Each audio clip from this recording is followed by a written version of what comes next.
Assalamualaikum, selamat pagi. Okey, kita teruskan ikatan covalent. Okey, sorry, cikgu nak sebab tu. Okey, now, cikgu yang pertama susunan elektron sama atom, yang kedua berapa lagi elektron diperlukan, yang ketiga berapa jumlah atom sensor yang cikgu cakap tadi. Yang keempat, yang keempat, berapa elektron disumbangkan oleh setiap atom? Contoh kalau awak nak bentuk karbon dioksida, karbon sumbang berapa, oksigen sumbang berapa, macam tu. Yang kelima, susunan elektron yang baru. Susunan elektron yang baru. Maksudnya, selepas ikatan terbentuk. Maksudnya, yang poin kelima bila dia dah stable. Ingat, dia berkongsi ke, dia buat apa ke, satu je tujuan hidup dia. Tujuan hidup dia adalah untuk dia stable. Okay, sama ada octet ataupun duplet. Okay, of course sama ada. Yang ni masa ni dah octet ataupun duplet dah lah. Okay. Okey, dan apa nama sebatan yang terbentuk? Okey, kadar karbon dioksida, sebatan karbon dioksida terbentuk. Dan jenis ikatan kovalent yang terbentuk. Tunggal ke, ganda 2 ke, ataupun ganda 3. Okey, ini point dia. Now, jom kita buat penerangan dia. Jom kita buat contoh. Okey, contohnya lah. Kita nak buat pembentukan karbon dioksida. Nak explain pasal pembentukan karbon dioksida. Nak explain pasal pembentukan karbon dioksida, kita based on this point yang cikgu cakap tadi. Okey. So, karbon dioksida korang tahu ada dua jenis unsur, iaitu karbon dengan oksigen. So, poin pertama kita cakap susunan elektron untuk karbon. So, poin pertama kita kena beritahu susunan elektron karbon dan oksigen. Okey. Susunan elektron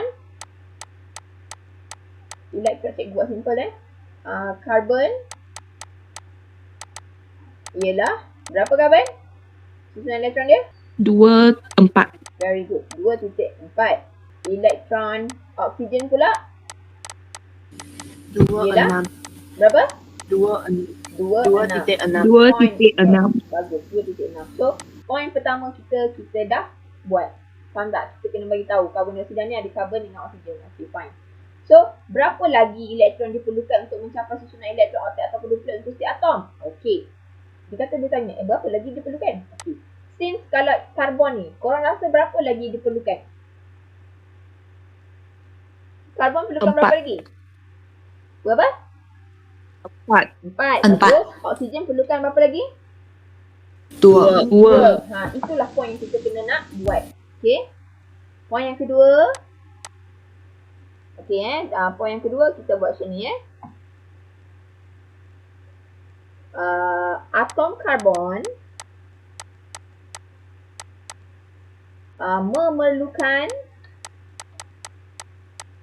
lagi berapa elektron tadi?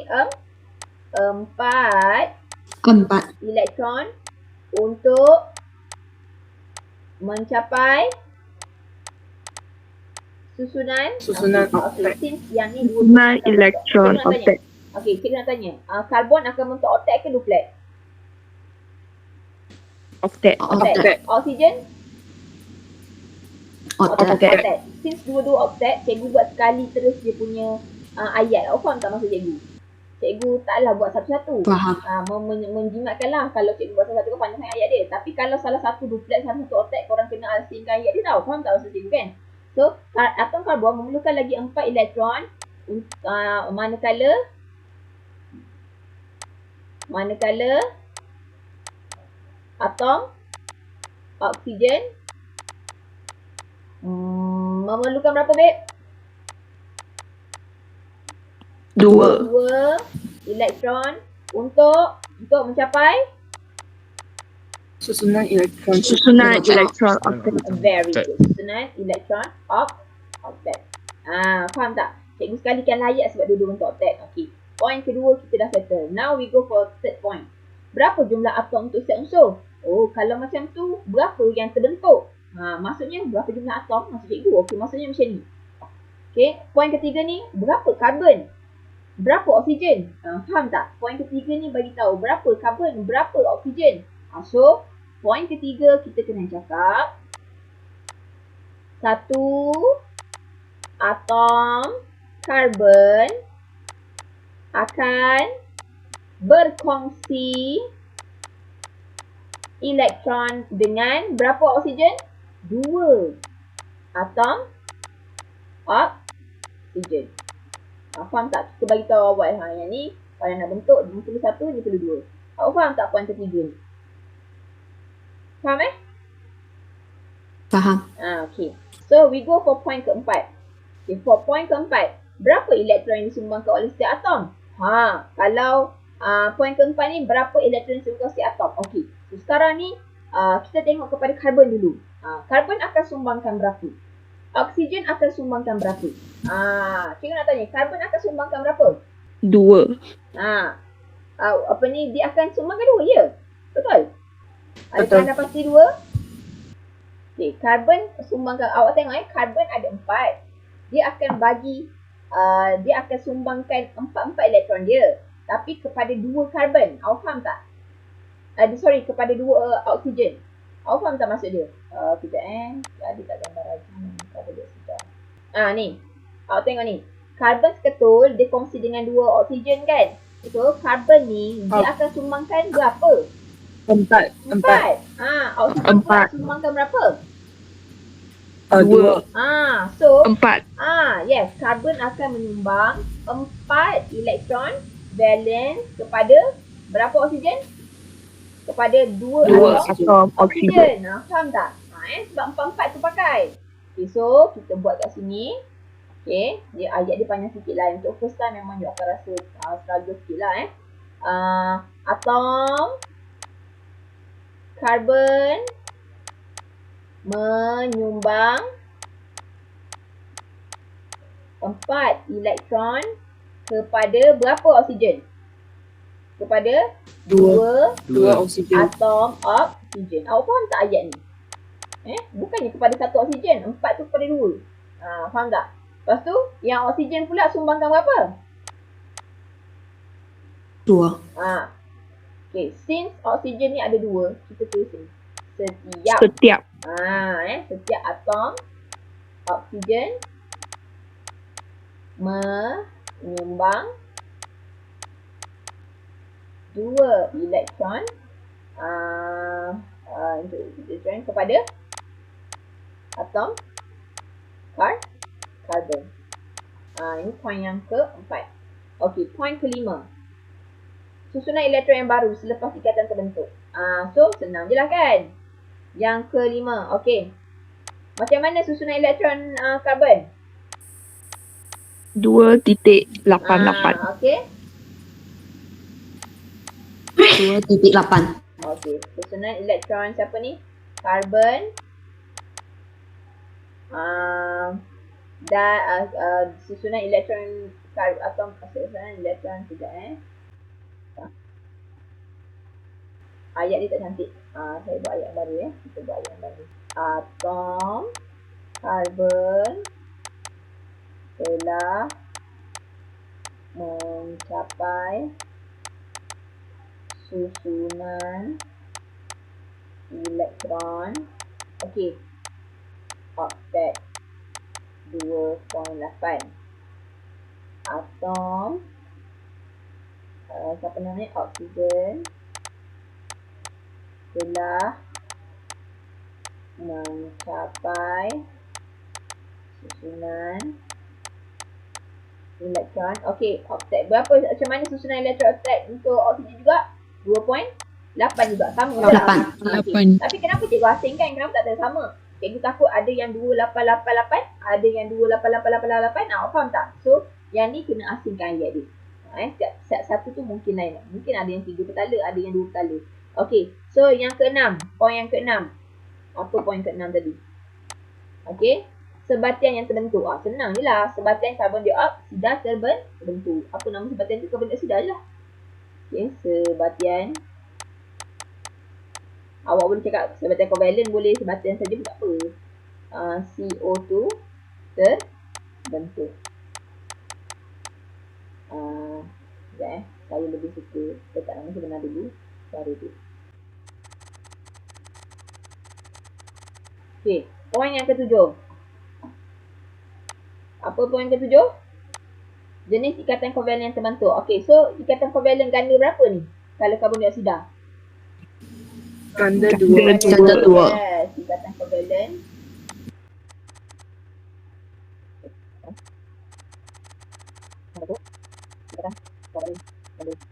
Okey, faham Faham tak yang explanation? Explanation ni memang panjang sikit. Kalau covariant dia agak panjang sikit.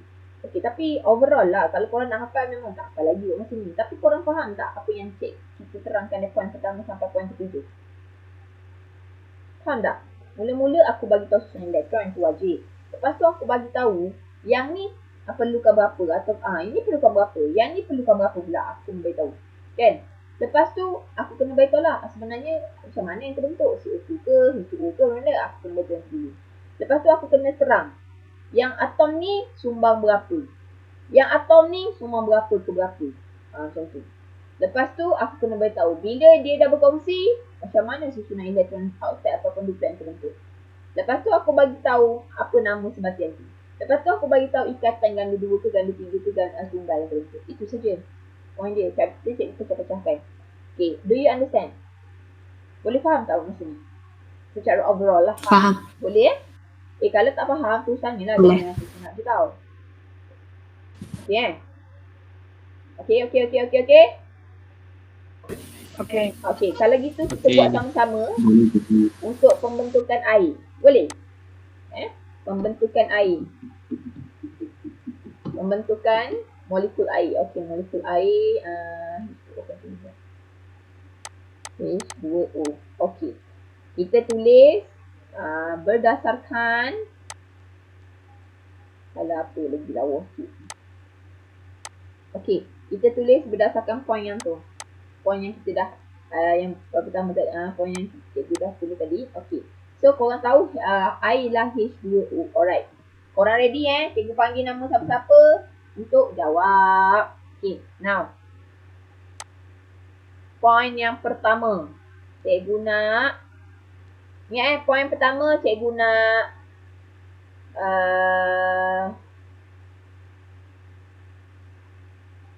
let me see nama.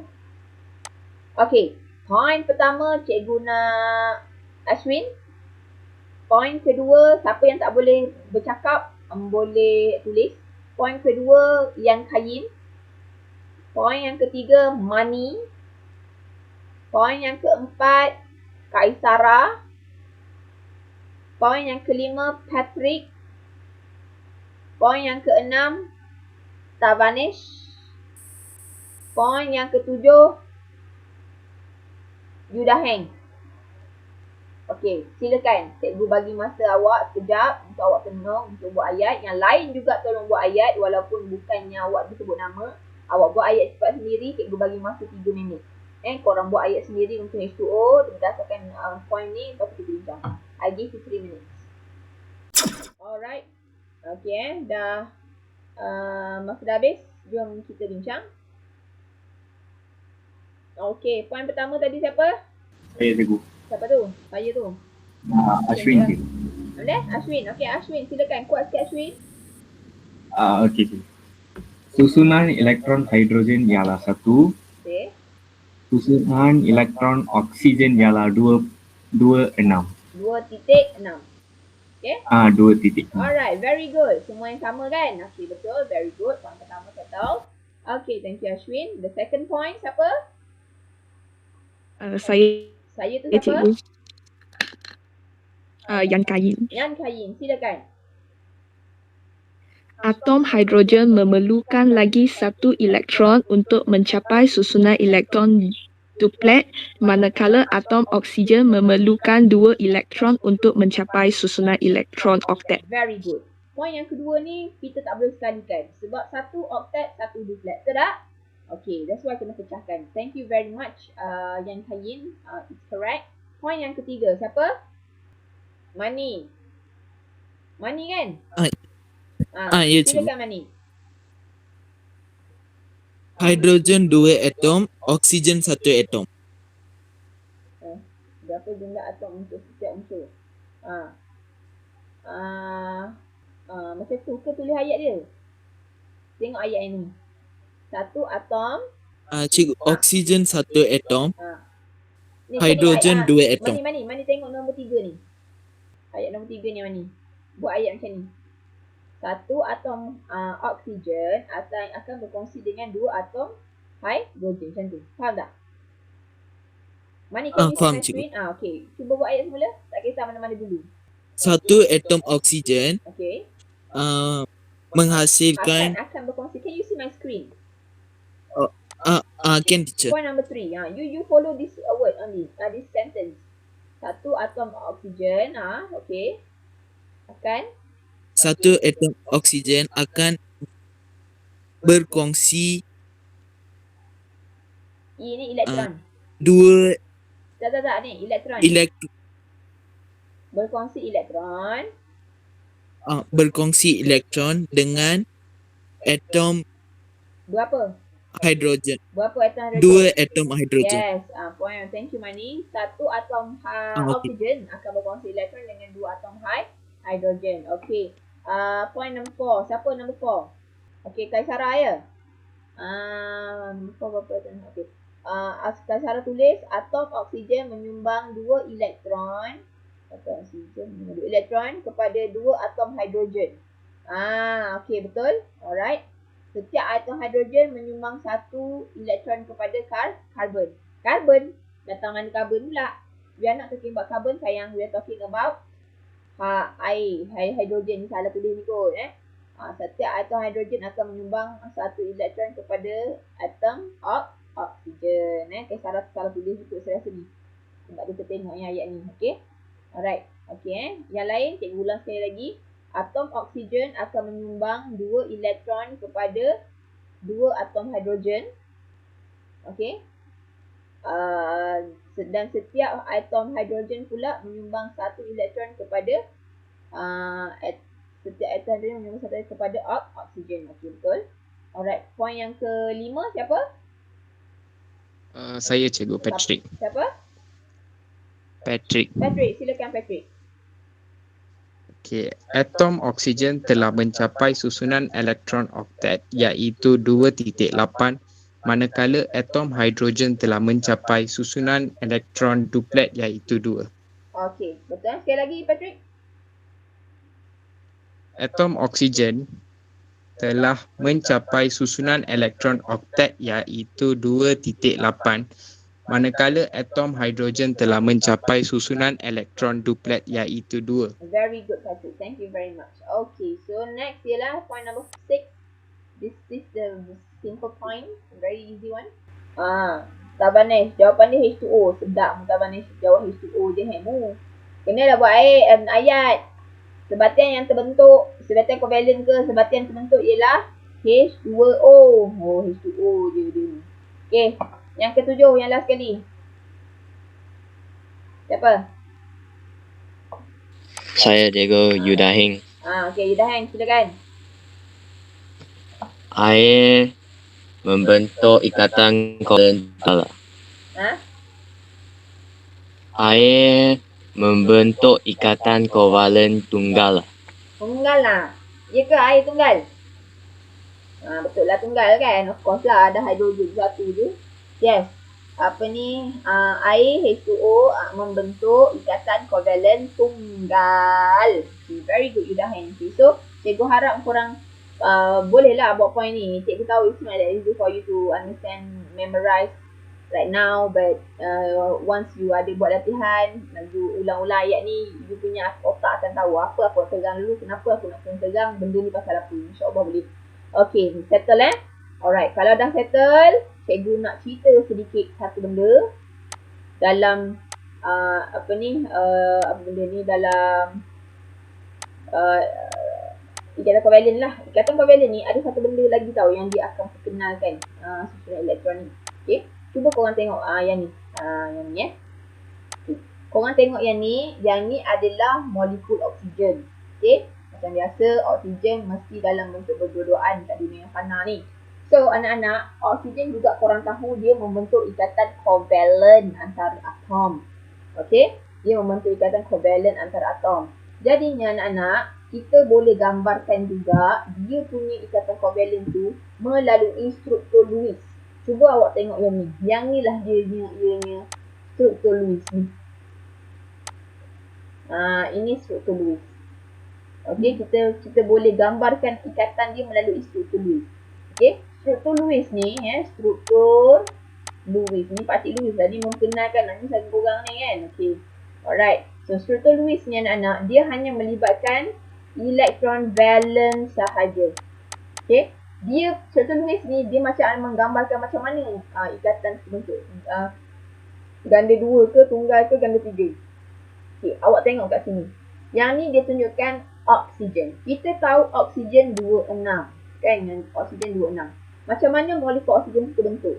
Korang kena tahu oksigen dengan oksigen membentuk ikatan covalent. Dengan ni kedua-dua ni bukan logam. Okay. Now, dia hanya melibatkan elektron valence yang macam cikgu cakap tu kan. Cuba awak tengok gambaran ni. 2, 6. 2 tu tak ada. Hanya 6 saja biji elektron tu. Maksudnya dia hanya ambil pada elektron valence.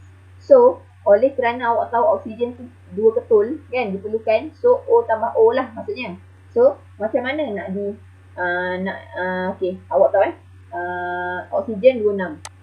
Korang kena tahu berapa perlukan lagi? Perlukan 2. Betul tak? Perlu lagi 2 elektron. So, yang perlu 2 elektron, perlu lagi 2 elektron. Tempat tu lah yang korang kena letak dekat tempat yang nak berkongsi. Okay. Macam mana dia tu cakap dia yang ni O. Okay, korang nak nak tambahkan dengan O. Betul tak? Okay kan? Sekarang ni korang nak lukis struktur Lewis tau. Dekat bahagian yang nak bertemu ni, bahagian yang pandang memandang ni, korang kena letak elektron yang berapa yang korang nak fungsi. Since korang tahu 6 perlukan lagi 2. Oh, kepala otak kau cakap, oh perlu lagi 2. Aku letak 2 kat sini awal-awal. Yang lain barulah aku letak 2, 4, 6. Dah penuhkan yang lain sebab oksigen sekali 6 kan. Oksigen kat sini berapa? Oh, perlukan lagi juga 2 lah. Of course oksigen 26 kan. Yang diperlukan 2 tu aku letak kat tempat yang kongsi ni dulu. Yang lain aku tambah 6. Okay. So sekarang ni, bila dia bergabung, dia akan digabungkan secara macam ni. Dia jadi bila korang dah bentuk ikatan, dia akan gini.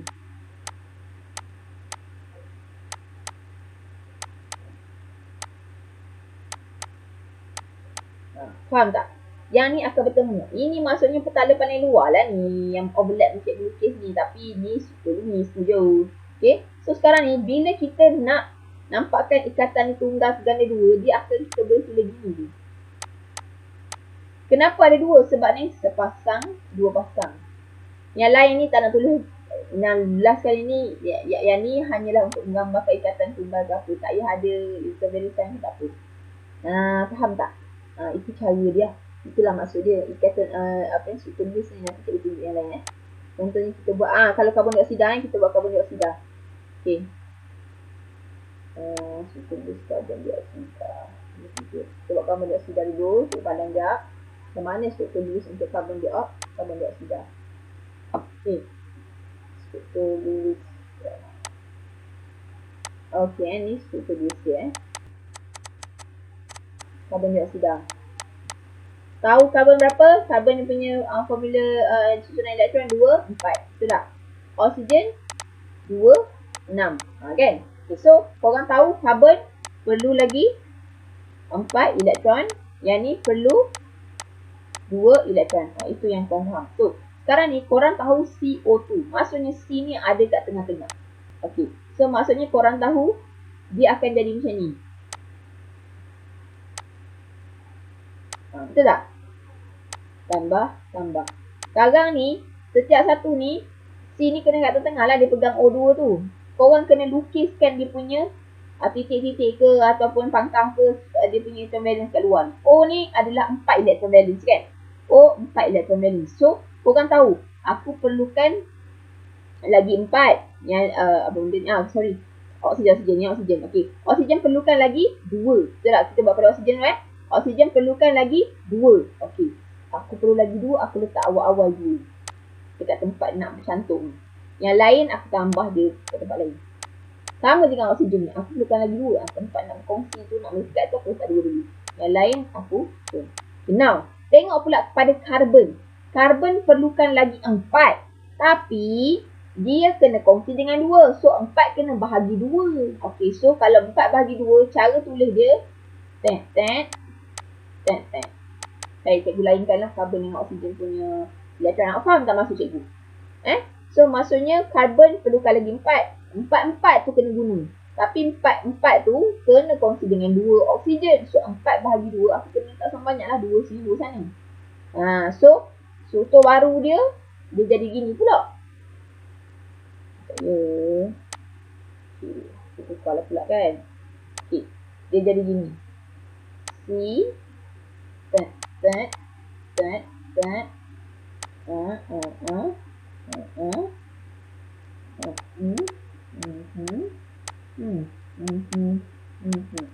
Faham tak?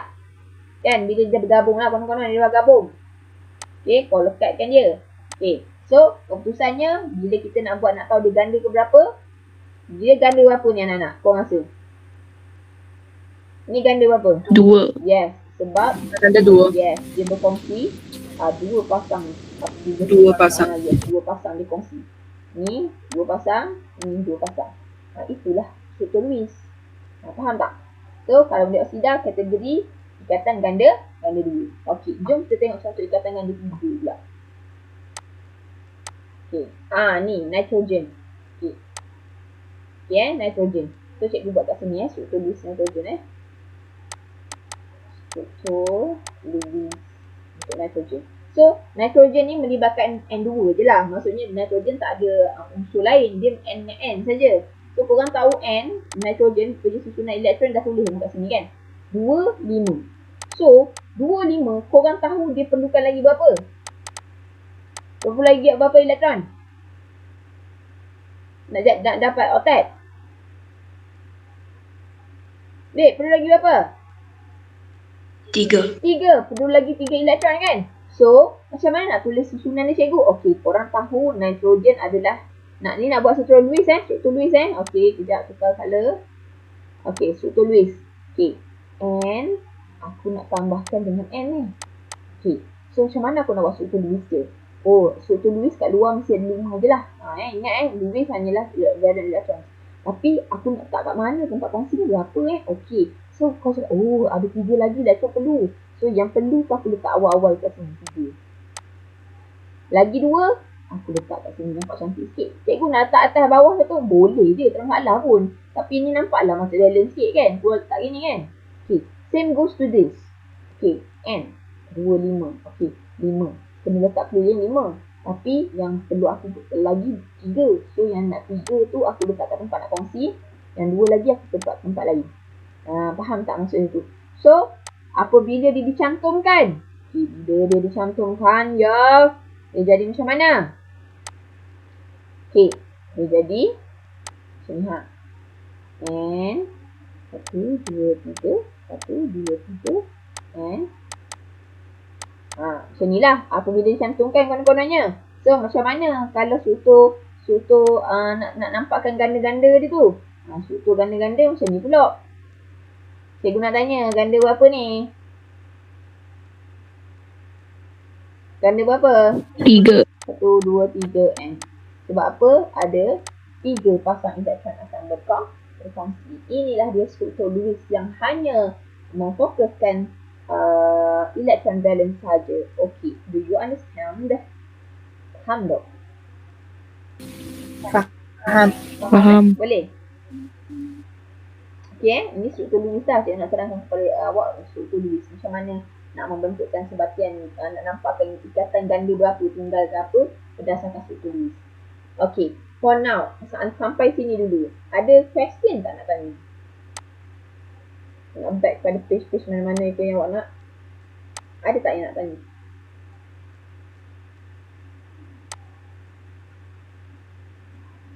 Cikgu nak tanyalah korang secara ikhlasnya kan.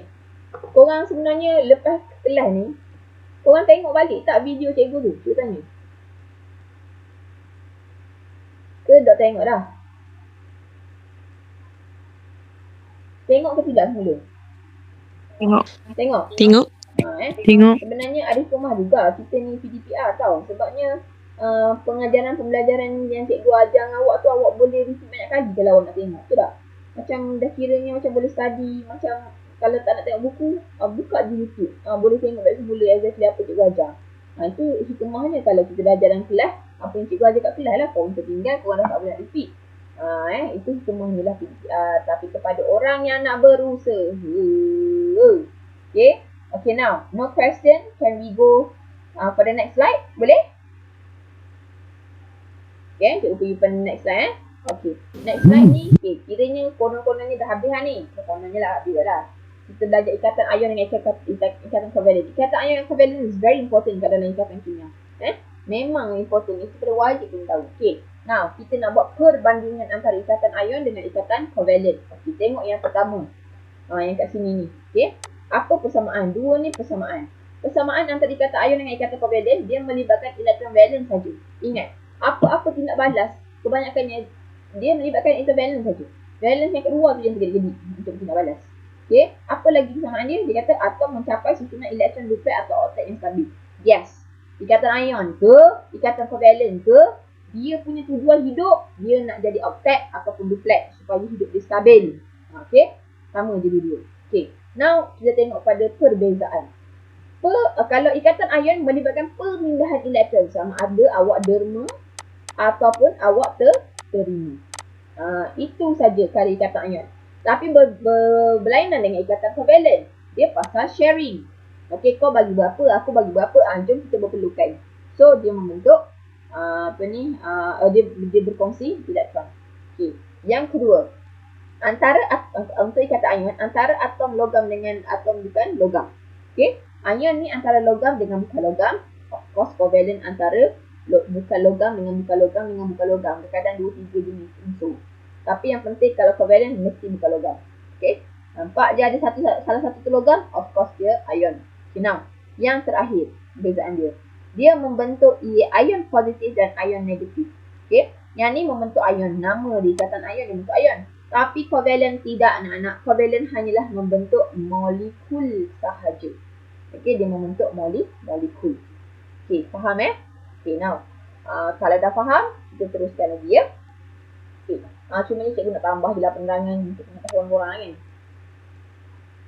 Okey Okey, kalau korang nak tahu kan macam okey, cakap ion lah. Kan ion ada daya elektrostatik kan.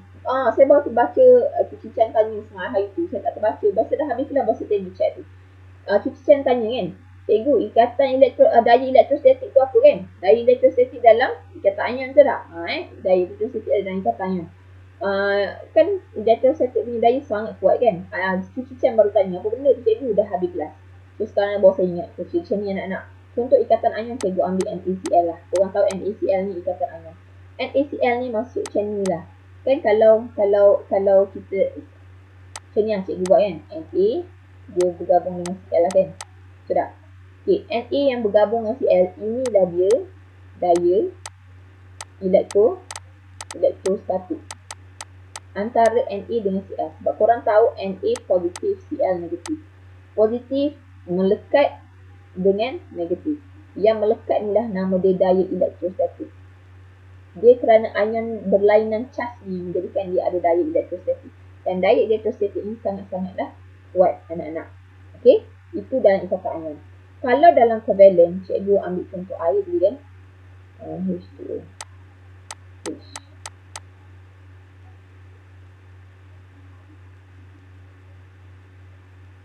Okey. Ini air, betul tak? Ikatan air. Anak-anak, inilah dia ikatan covalent. Okay, sama ada tunggal ke ganda 2 ke ganda 3, tengoklah sebabnya apa. Ikatan covalent adalah antara O dengan H. O dengan H. Ini ikatan covalent. Okay. Okay, tapi kalau dalam ikatan covalent, dia ada satu lagi lah daya nak ceritanya.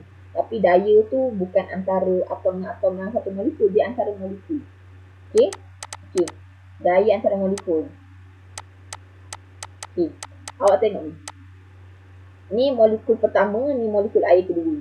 Ini antara dua molekul ni, okey, dia ada daya van der Waals. Okey, daya van der Waals ni adalah daya yang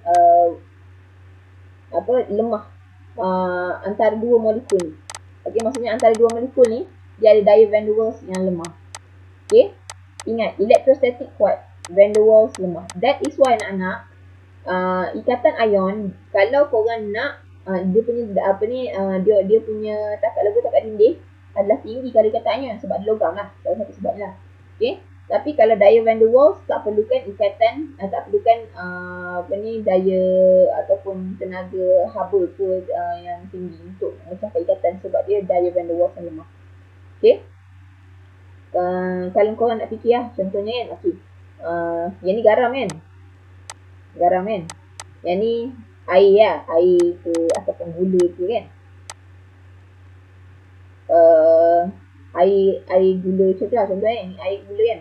Kalau korang tengok lah kan, sebenarnya kalau macam korang nak leburkan garam, lebih susah daripada leburkan gula. Sebab garam ni ikatan ion, gula ikatan daya van der Waals ataupun ikatan covalent. Kalau nama garam gula dua-dua tu sama kan, tapi kalau korang bandingkan, garam ni lagi susah untuk dia dipecahkan berbanding gula. Macam itulah contohnya. Okey, sebab jenis ikatan ni dan daya yang dikenakan. Okey, faham kan? Ini untuk pengetahuan sajalah. Okey, now next. Yang ni uji sendiri ni tolong buat uji sendiri ni bila kita bincang tu kita hati lah, tapi nanti tolong buat.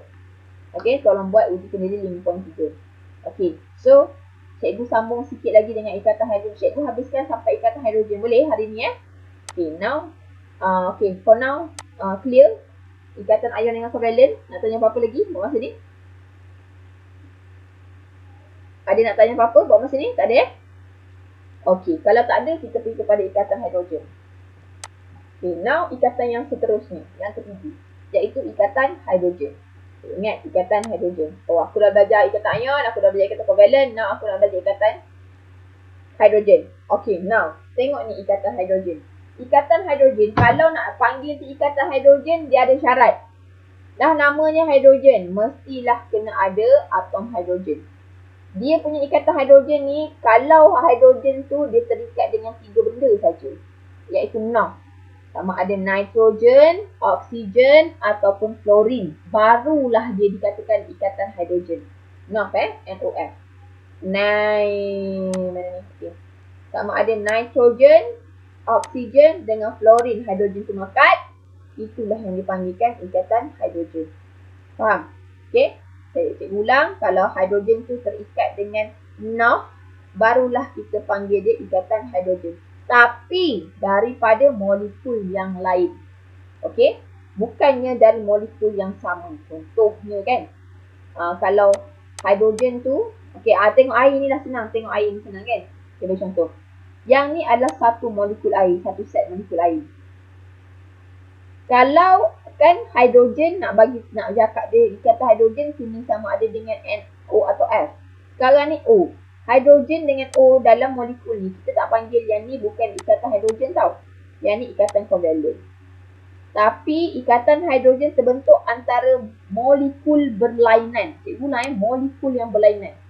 Kalau molekul 1 dengan molekul 2, hidrogen tu bertambah bertembung dengan oksigen, yes, itu adalah ikatan hidrogen. Faham tak cikgu cakap apa ni? Macam ni lah. Cikgu keluarkan balik. Ni air. Okay. Ni satu molekul.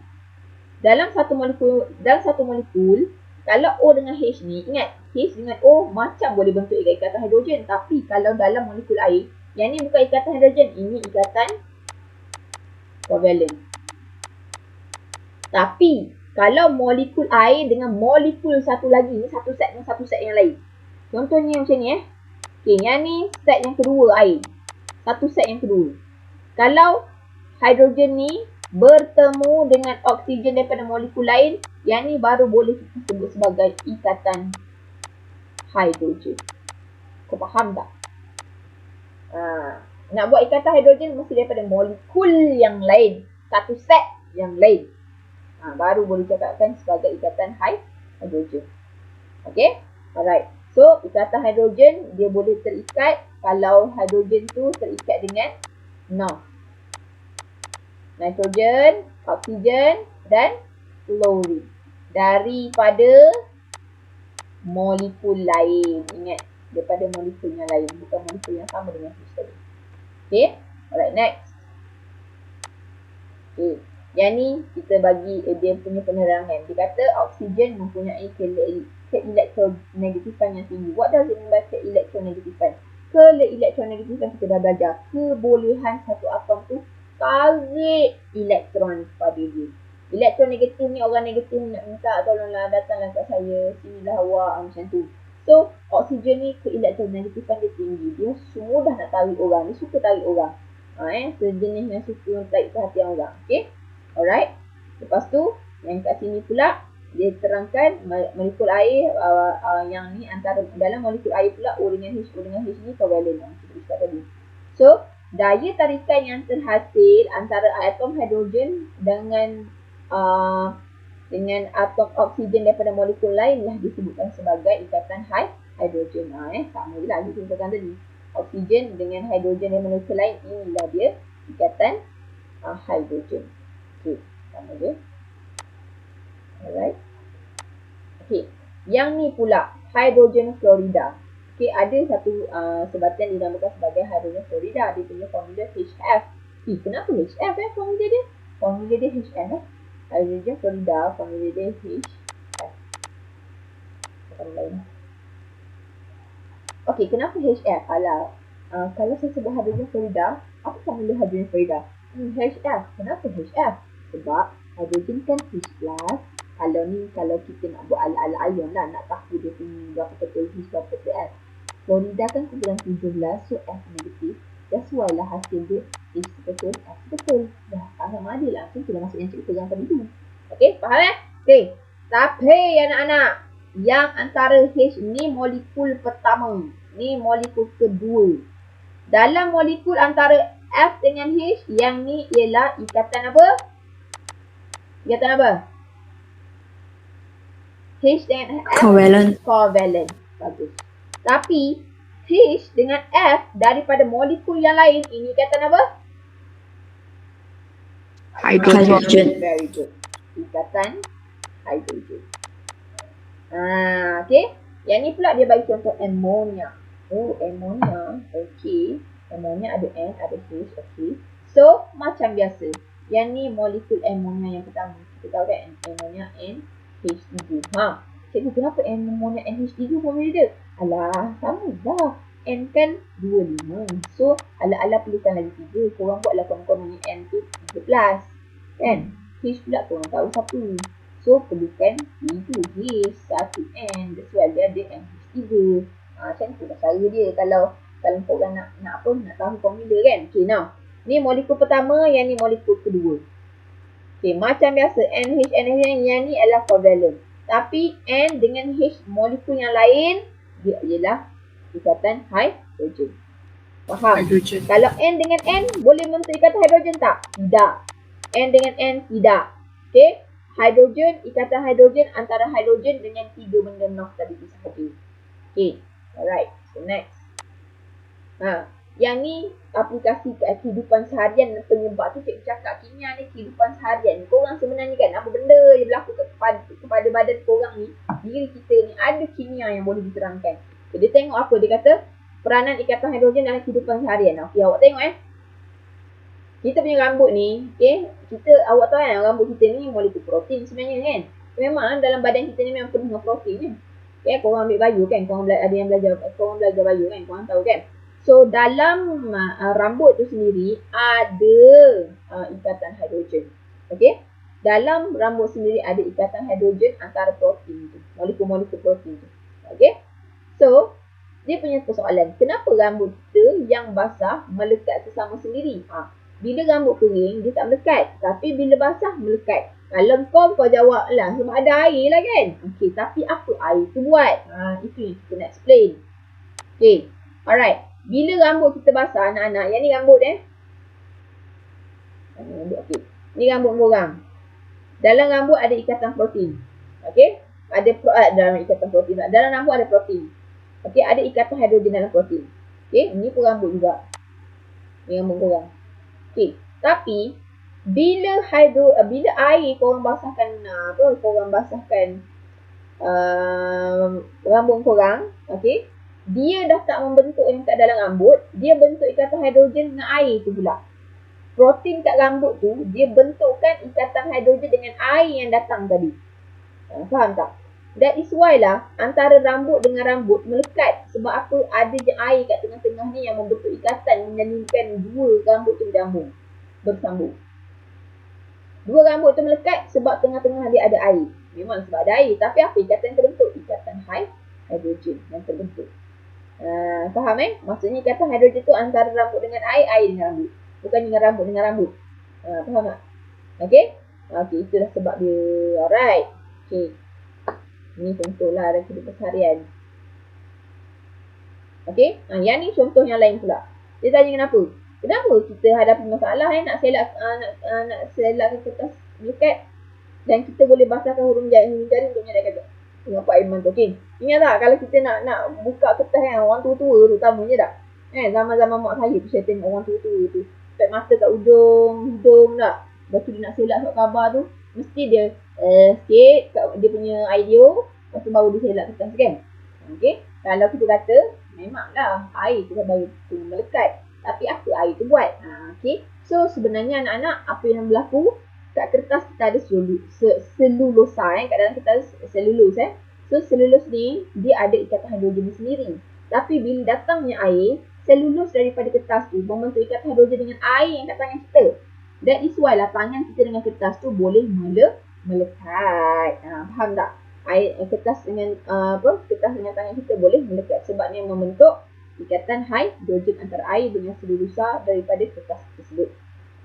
Okay, itulah sebabnya. Itu explanation dia. Okay, alright. So kita pergi pula kat sini pada ethanol. Okay, alright. Dia nak explain pasal ethanol. Korang tahu tak ethanol tu apa? Ethanol tu salah satu daripada jenis alkohol. Okay, ethanol adalah alkohol. So ethanol ni adalah sejenis alkohol. Dan kalau ikutkanlah dia ni sebenarnya ikatan covalent lah kalau kat dalam dia ikatan covalent lah kalau antara dalam ethanol tu antara atom tu sendiri. So dia kata apa? Terdapat terdapat ikatan hidrogen antara ethanol. Maksudnya satu molekul ethanol pertama dengan sebenarnya berbeza molekul ethanol tapi antara molekul tu molekul pertama molekul kedua ada ikatan hidrogen yang juga yang terbentuk selain daripada van der Waals. Van der Waals ada, ikatan hidrogen juga ada. Okay, alright. Cumanya cikgu nak beritahu ikatan hidrogen ni sebenarnya agak kuat. Okay, ikatan hidrogen ni sebenarnya agak kuat berbanding van der Waals lah. Okay, so tu yang dibandingkan dengan Cl ni. Contohnya macam ni saya nak cakap. Okay, air klorin. Air klorin formula dia Cl2 juga tau. Gas klorin tu Cl2 juga. Sekarang ethanol. Ethanol C2H5OH. Both adalah ikatan covalent. Tapi antara klorin dengan ethanol, takat didih klorin takat didih ethanol lebih tinggi berbanding klorin. Okay. Berbanding klorin, ethanol lebih tinggi. Okey, sebab apa? Kan dua-dua ni covalent. Satu covalent, dua-dua rendah. Yes, betul. Tapi dalam ethanol, selain van der Waals yang lemah tu, dia ada lagi ikatan iaitu ikatan hidrogen antara ethanol. Klorin boleh tak membentuk ikatan hidrogen? Tidak boleh. Sebab dalam klorin hanya ada Cl saja. Tak ada hidrogen langsung untuk membentuk ikatan. Dia ada Cl saja. Yang ni lah van der Waals. So, kalau dalam molekul klorin hanya ada van der Waals. Tapi, kalau dalam ethanol ada hidrogen juga. Ikatan hidrogen antara molekul ethanol. Okay. That is why, walaupun ethanol dengan air klorin both are covalent bond. Tapi, kalau takat dia nak dibandingkan, ethanol lebih tinggi daripada klorin. Why? Kerana ada hidrogen bond yang agak kuat. Okay. Hidrogen bond ni kuat juga, suka diputuskan. Okay, that's why dia punya takat didih atau takat lebur untuk ethanol adalah lebih tinggi berbanding klorin. Anak-anak. Okay, faham tak? Okay, now kita tengok kesan ikatan hidrogen ke atas sifat kehidupan. Keterlarutan ethanol dalam air. Okay, sekarang ni dia nak bincang pasal ethanol bila korang larutkan dalam air. Cikgu nak tanya, korang rasa ethanol boleh larut dalam air tak? Boleh. Boleh. Sebabnya memang alkohol ni memanglah sumbernya salah satunya air, memang larut dalam air lah. Sekarang ni alkohol sangat dilema, ada di tengah zaman pandemik ni kan. Semua orang perlukan alkohol lah untuk membunuh COVID-19, right? Okay, yang penting 70% lah baru boleh bunuh alkohol. Okay, kebanyakan sebatin kovalen anak-anak, kebanyakan dia tak boleh larut dalam air tau. Dia tidak larut dalam air lah. Kalau ikutkan sebatin kovalen, kebanyakannya tak larut dalam air. Okay, minyak tu kovalen, dia tak larut dalam air. Okay, tapi ethanol special, alkohol walaupun dia kovalen, dia boleh larut dalam air. Okay, why? Kenapa? Sebab dia ada ikatan hidrogen yang boleh dia hubungkan dengan air. Faham tak? Dia boleh membentuk ikatan hidrogen dengan air. That is why lah ethanol boleh boleh larut dalam air. Faham Jadi kalau kita baca kat situ, tak ada benda lah nak baca pun. Siapa yang ceritakan dengan tadi tu. Okay, so that is why lah bila ethanol campur dalam air, dia boleh melarut. Okay. Kalau minyak, minyak tak boleh larut dalam air. Obvious, dia akan ada 2 lapisan. Kenapa ada 2 lapisan?